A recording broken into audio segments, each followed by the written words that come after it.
বেশি ইম্পোর্ট করার ব্যবস্থা করেছিল।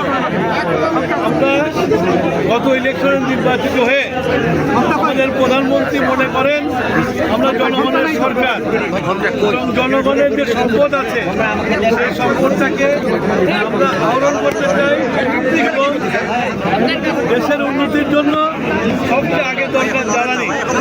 আমার নিজের জ্বালানি থাকতে আমি বিদেশ থেকে এখানে ইম্পোর্ট করবো।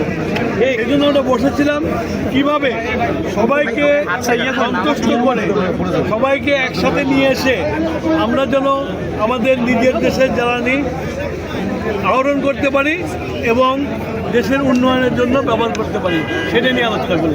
আরেকটা বিষয় স্যার, এই যে কয়লা আছে বড় পুকুরিয়ার কয়লা, এই কয়লা যিনি ক্রেতা তিনি বিক্রেতা। আমরা বলছি এই যে কয়লা খনি, কয়লা ক্রেতা তিনি বিক্রেতা। কয়লা তো আমরা তাপ বিদ্যুৎ কেন্দ্রে ব্যবহার, আমরা দেখছি কয়লা ব্যবহার হচ্ছে না।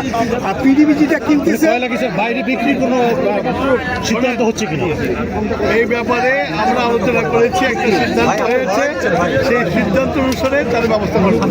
পাথর খনি স্যার কিছু আমরা এখন যাচ্ছি ওখানে যে দেখবো, দেখে সেটাও যেন ব্যবহার নিশ্চিত হয় সেটাও করবো।